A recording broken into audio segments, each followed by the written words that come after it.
going to accelerate them. I would very much sum up this budget as an assault on aspiration and an assault on saving.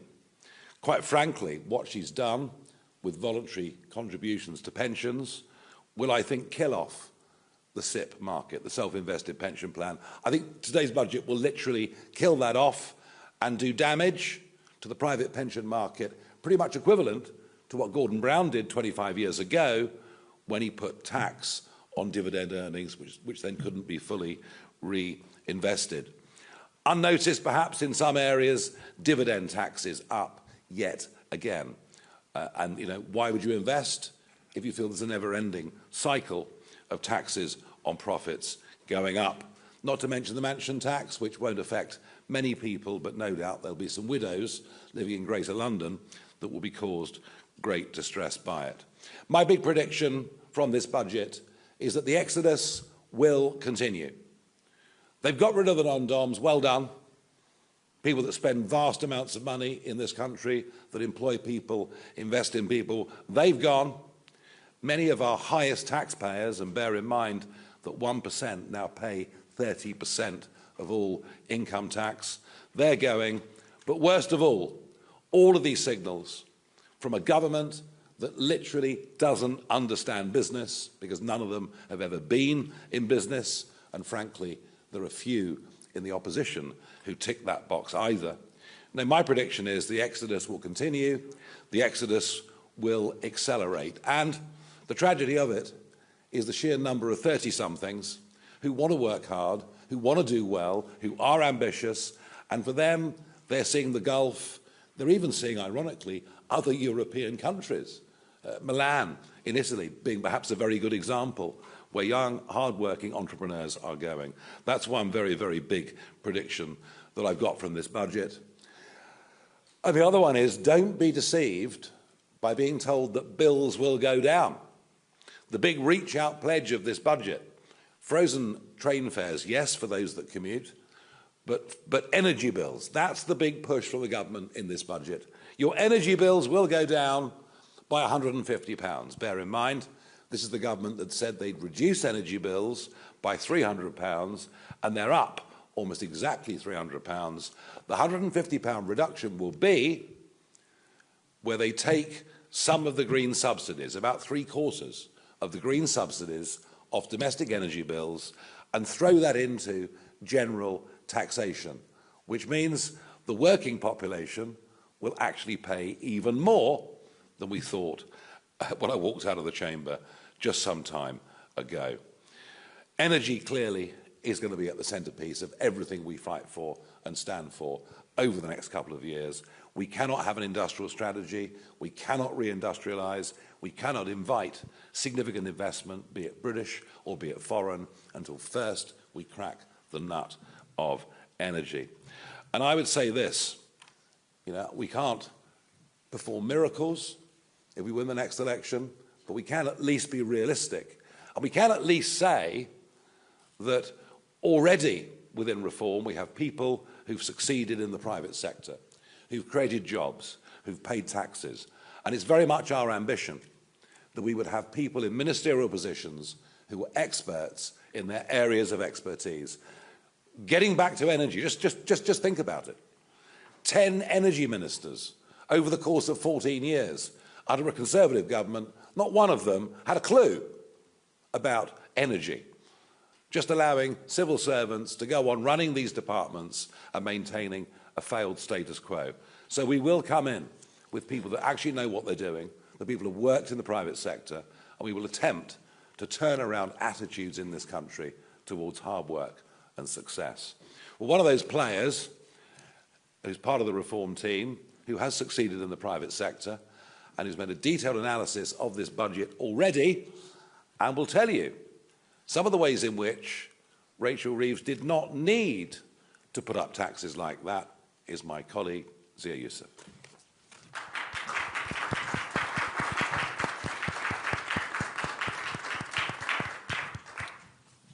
Good afternoon, everybody. So, yes, it was after the leakiest budget process we've had in memory. We had a leak on the day. It was an omni-shambles budget from an omni-shambles chancellor. As Nigel has laid out, according to the OBR forecast, now taxes are indeed going up to 38% as a percentage of GDP by 2029. Welfare spending is going to be £16 billion higher by 2029. And a really important footnote on that is that despite the OBR, it's really important people clock this, the OBR have assumed that the enormous growth in caseloads and things like PIP, for example, that we have seen since the end of COVID will slow. They haven't given any justification for that, but they've just assumed that it will slow. And if it didn't slow, if it continues at its current pace, then welfare spending will be £27 billion higher by 2029. That is one of many reasons why even the current OBR forecasts, as gloomy as they are inevitably and sadly going to be wrong. We have £1.8 billion allocated to digital ID. No electoral mandate for that whatsoever, deeply unpopular in the country, and they are taking that £1.8 billion out of the Home Office budget, which is the only government department whose budget has been frozen in real terms, making a mockery, frankly, of Shabana Mahmood's statements. And at a time when immigration is the #1 issue in the country, what do Labour do? They basically freeze Home Office funding and take £1.8 billion of that budget to spend on digital ID, which is appalling. As Nigel said, net immigration reaffirmed to be up at 340,000 in 2029. By the way, when has that number ever been correct, and when has it ever been incorrect in the right direction? It's always wrong, and it is always much higher than the OBR forecast. So just a few days ago, actually, me and Nigel laid out what a reform government would have done if we were in government right now, what a reform chancellor would have done. We laid out £25 billion of savings that could have been made, and lo and behold, Rachel Reeves has just raised taxes by £26 billion. So what would we have done? What could she have done? Well, here's the key philosophical difference in terms of who has to bear the brunt of these difficult choices that need to be made. We keep hearing that, right? We've heard that. It's been the refrain of the political class for as long as I can remember. Difficult choices need to be made. Well, who should bear the brunt of those difficult choices? In Nigel Farage's view, and in my view, and in Reform's view, it should be foreign nationals who first and foremost bear the brunt of that. For too long, it has been the case of British citizens being told, pay more tax, accept worse services, while there's basically unlimited money available, blank cheques for foreign nationals. We saw that, for example, you'd have seen in the OBR document today, Home Office saying that spending on asylum accommodation is going to be £15 billion over the next decade, not the £4.5 billion, which is an already outrageous number. It's going to be £15 billion. So here's what we would have done. Number one, we would have materially cut the foreign aid budget. As we've said, of course, the United Kingdom should aspire to foreign aid. Why wouldn't we? But how can we justify spending £14 billion a year on foreign aid while, for example, 15-year-olds in Wales have a lower educational attainment than 15-year-olds in Turkey, and the British government sends hundreds of millions of pounds in foreign aid to Turkey? How does that make any sense at all? So we would put a hard cap of £1 billion on foreign aid, which would save £10 billion this year alone. Number two, we would meaningfully increase the immigration health surcharge. That is the amount of money that many visa holders pay to access our NHS, which, as we know, is already buckling under pressure and struggling. That would raise £5 billion this year alone based on current immigration forecasts for this year. And then there's the welfare bill that we just talked about, that is a runaway train to which the British economy and all of us, sadly, are attached, and is heading for the cliffs. Well, what we would do is we would stop paying welfare payments to foreign nationals. Here's our belief. We believe that the British state exists to serve British citizens, which is an outrageous position these days in the House of Commons for the most part, and with the political class, but we make no apologies for saying it is unconscionable for British taxpayers to go to work and spend much of their day paying for a benefits bill for foreign nationals. It's totally unfair. No serious country should operate that way. And the government actually hides, the Tories did this, Labour are continuing it, they basically hide the data on foreign national usage of many aspects of state, whether that's the NHS. You know, Lee Anderson tried again just yesterday, got the same answer. Sorry, we don't track that data. What a surprise. Similarly, we don't get the data on PIP, we don't get the data on pensions, but we do get the data on universal credit. So that's why that is in our numbers.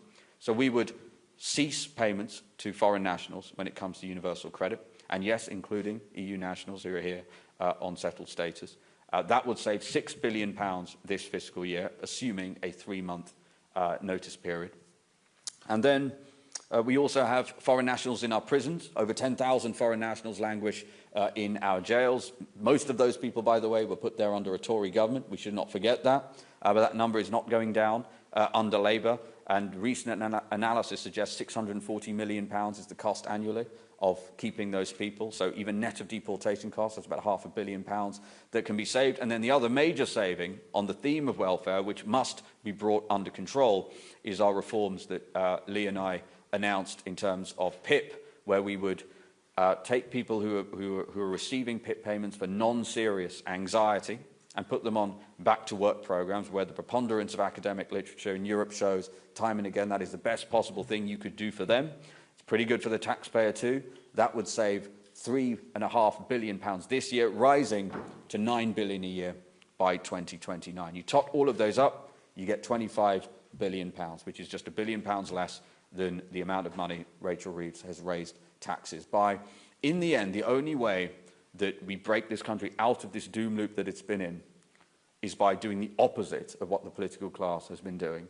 Kind of by definition, that's what we have to do. We need to reduce spending and allow people to keep more of their wages, right? And the political class, the Tories, did the opposite of that year after year after year. They ran a deficit. You know, they talk now about being the party of fiscal responsibility and living within our means. They ran a deficit 14 years in a row. They almost tripled the national debt. They built nothing of significance. They took the tax burden to the highest level since World War II. All Rachel Reeves is doing is continuing the decisions that the Tories made. So that is what reform would do. We would put British citizens first. And had Rachel Reeves taken up our suggestions that we published and were crystal clear and could have been implemented right now, again, that 25 billion number is for this fiscal year. It grows significantly, and most of those numbers multiply by 2029. Had she done so, she would not have had to need to raise taxes, and this doom loop could have been stopped. Thank you very much. Thank you, Zia. Now, there was a moment in her speech when she said, some people think the answer is just to cut spending. So, well, it's quite a good start, really, wouldn't it? You know. We've got a few questions here we're going to take. I know everybody's rushed for time. We'll start with Georgia Roberts from the BBC. Microphone. Thank you. You mentioned being on the side of Alarm Clock Britain. Just wanted to ask you about the minimum wage. You suggested a few weeks ago that it might be too high, especially talking about young people. Obviously, since then, we've seen in this budget that it's increased. Would you reverse those changes? Would you cut that back? And also, if I may, yesterday the BBC spoke to one of your former classmates who says you are being fundamentally dishonest in saying you didn't directly target him in terms of racial abuse. Are you being dishonest? Thank you.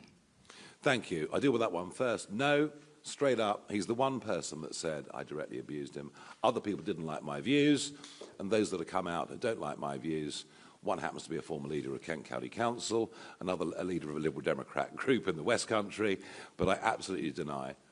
You know, I think this guy's recollections are simply wrong. More broadly, Zia, do you want to come in?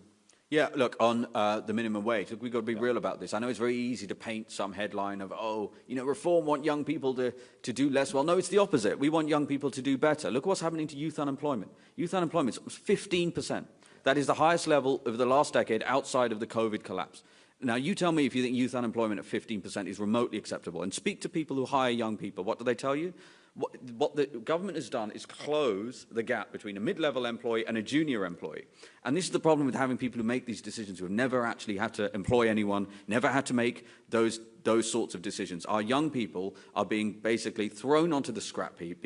Look at how many young people under 25s is the fastest growing aspect of PIP caseload. All of these things are connected, and a whole younger generation are being betrayed. I remember my first job, I earned, what, £3.30 or something, right, minimum wage. And it wasn't because I aspired to earn £3.30 for the rest of my life.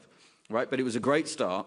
It was work that was important to me. It was a Saturday job. And these opportunities are being robbed from our young people because of this. And here's the other point. The ballooning welfare bill, a core component to that, according to the OBR, is the rise in universal credit payments, right? And unemployment, which, by the way, the OBR in their own forecast keep at 5% through to the end of 2029. So the fact that Rachel Reeves cannot see how by endlessly raising the minimum wage, she's contributing to the very black hole that she is having to fix is beyond us. Yeah, I would say this too, that, to increase the minimum wage, and last year's percentage increase was even bigger than this year's. This year's 8%, it was double digits last year. To do that at the same time, that you reduce to £5,000 a year the level at which employers have to pay national insurance, the point I made was, get rid of one or the other, but if you have both, and you've just compounded it again today, we already see officially 50,000 under 18s fewer in employment this year than this time last year. It just means fewer young people getting jobs, and that, I think, is a disaster. Catherine Foster from GB News. Thank you, Catherine Forster, GB News. The Tories spent 14 years telling us they'd get net migration down. It got up to nearly 1 million a year. Labour trailed about £8.5 billion of tax rises before the election. We're now at, 66 billion plus. Trust in politicians is very, very low. Why can people really believe that you will do things differently? Because you've already junked some of the pledges you made a year ago. And also, the Prime Minister at PMQs today said reform is riddled with pro-Putin propaganda. What's your response? Why don't you order an investigation, given what happened with Nathan Gill last week? Well, the Putin stuff's nonsense. Just because I said in 2013 that I admired him as a political operator but didn't like him as a human being, before the Ukrainian invasion, I'm a Putin supporter. By the way, the Queen met Putin after I'd said that. Whether she was a Putin sympathiser, perhaps you better ask the Prime Minister. I don't know. Did UKIP have a problem with an MEP who clearly was corrupt? Yes, it did. Did he join reform? Very briefly in Wales he did, and very briefly he was leader. I can't investigate UKIP in the European Parliament in 2018. How do I do that? Can I read people's emails? Can I take their mobile phones? How on earth can I investigate that? What I would welcome, though, is a broader investigation, because I'm quite worried about Chinese influence. I'm worried about people that should be on spy trials that suddenly are not. I'm worried about a giant embassy over some of the most important communication cables and sections in London. I'm worried very much indeed by the level of Chinese influence there appears to be, including an MP who's taken 500,000 quid from a Chinese spy, but we don't talk about that. So if we're going to have an investigation into foreign money, it would need to be done by the authorities in this country, and they would need to have real power. Real power. I haven't got the power to go back, 7 or 8 years and investigate people's messages. I simply can't do it. It's just not possible. Okay, Charanpreet Kaira, ITV. Thank you. We've heard some criticisms of the OBR today, and given today's mishap, should they be abolished for good? And also, you said earlier this week that you never tried to hurt anybody with the comments that you made at school. You've described them as banter. Some of those who are on the receiving end clearly disagree. So given that they say you did hurt them, would you like to apologise to them? Well, one person says they were hurt. If they feel they were hurt, then I'm genuinely sorry. But I never, ever, ever would have said or done anything like that directly to a human being. Absolutely not. As for the OBR, well, I'm struggling to see their relevance. I mean, who produces the budget? Is it the Chancellor with her department working with the Treasury? This was very much a George Osborne idea, that if we had the OBR, it would give us fiscal responsibility. Well, let's have a think about that, shall we? Since we launched the OBR, the accumulated national debt has gone from 1 trillion to 2.9 trillion. So it doesn't appear to be working. At least a dramatic rethink. Yeah, I would agree with that. Look, in the end, the buck stops with the Chancellor, and the fact that clearly Treasury officials have too much influence. Also, there is a direct correlation. As we just pointed out, I don't think there's a real justification for not modelling a £27 billion increase in welfare spending by 2029. There's no explanation for that in the OBR document. That is an enormous amount of money, right? She would have had to increase income tax meaningfully, actually, to fill that gap. So some of this is already politicised. We'll speak more about all of that ahead of the general election. Yeah, there could even be an argument that the Treasury functions need to be separated too, that maybe economic policy and growth policy needs to come away from tax and spend, and that's a debate it's been talked about a little bit in Westminster over the last couple of years, but that's something we're certainly open-minded to thinking about. What I will say is, as has already been the case, and I just want to go back to that previous question about trust in politics being at certainly a low in my lifetime. I don't remember it like this. I mean, how many things used about jury trials now being abolished for so many people? That wasn't in anyone's manifesto. So you cited the fact that Nigel said that the contract for the people for the last general election was no longer to be relied upon as a reason why somebody shouldn't trust him. I'd say the opposite is the case, actually. It would have been the easiest thing in the world to continue to promise sweeties for everybody, right, and get the front page of every single... In that speech, Nigel did, he could have gotten every front page of every centre-right newspaper by announcing a blockbuster tax cut. And what did he do? He did the opposite. He said, the state of the country's finances are so dire, and we didn't win the last general election, sadly, that we cannot commit to tax cuts until the economy and the finances are on a better footing. And I want to make the point that if we're talking about incremental new tax cuts, we've got to be real about this. Just to unwind the tax rises Rachel Reeves has put through since the general election now, we're talking at, 60, 70 billion pounds. By the time of a general election, even with an early one, it's going to be into the hundreds of billions, right? So for the Tories to be talking about stamp duty, why wouldn't we love to announce to abolish stamp duty? Of course we'd love to announce it. It's just not serious. And so I put it to you, what Nigel is doing is making sure the table is set fairly and reasonably and speaking directly to the British people about what the truth is. Yeah, we have to cut spending, of that there is no doubt. Anja Pop, Channel 4. Hi, Anja Pop, Channel 4 News. Mr Farage, 20 people have accused you of making racist comments at school. Oh dear, I think we've gone quite a long way towards answering all this, don't you? You've mentioned 3 people with political affiliations. What about the other 17? Why should people believe you over Well, if you them? look at what they said, none of them say I directly attacked them or abused them. What they do say very clearly is they had different political views to me. That, that I thought Enoch Powell was right about the common market, which I did in the referendum, which was a minority position, but I held it all the way back then. And I thought he was right to talk about, not having vast community change. And by the way, that was a source of big political debate back in the late 1970s.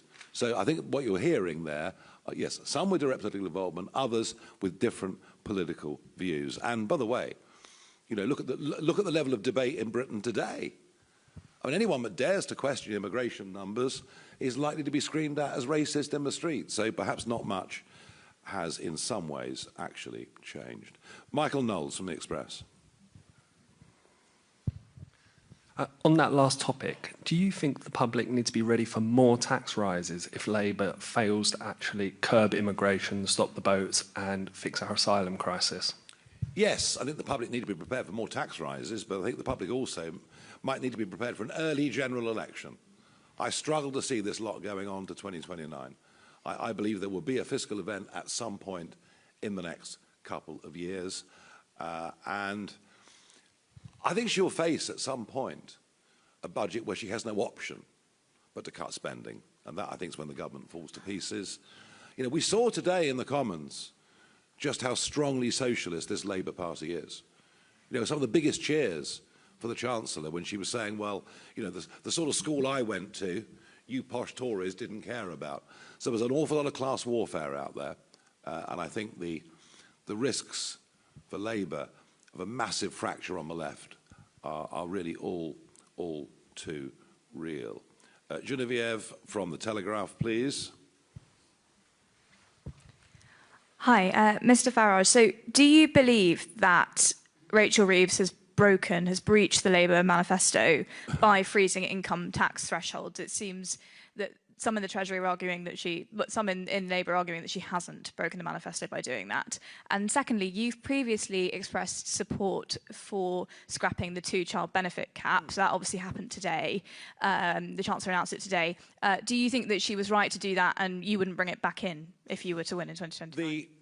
She's broken the manifesto in spirit, if not literally in letter. Everyone who's at work's taxes will go up, and if inflation keeps running at about 4%, 5%, whatever it is, effectively, their taxes are going to go up significantly over the course of the next few years. So, in spirit, it is without doubt, if not literally, but in spirit, without doubt, a breach of the manifesto. Let me repeat. I believe we should lift the 2-child cap for working British couples in the form of a tax credit. As it turns out, what has been announced today and cheered to the rafters by the backbenchers, one of the most popular parts of her whole speech was it will go to people who are already living on benefits or who were not born in this country. And that is why the cost of this will be £3 billion, whereas the cost in tax credits for our plan, which, by the way, would be one of the most pro-family things that any government had done for many, many years, our cost of that would be about a tenth of it. All right. We've got a couple more. We're going to rattle through. I know time is short. Sam from PA. Kemi Badenoch said in the Commons that Rachel Reeves should now resign. Would you also call for this? Well, this is the usual circus of the House of Commons, isn't it? Was it David Cameron said he wanted to end the Punch and Judy show? It's more farcical now than it's ever been. It doesn't make much difference, does it really? I don't see anyone that's going to replace her. I think probably the Prime Minister's position is very deeply under threat. It's clear, neither of them have ever been loved by their own backbenchers. They're leading the party to disaster. They're collapsing in the polls. The left are beginning to organise and really eat their lunch. A large chunk of their votes come to us already since the election.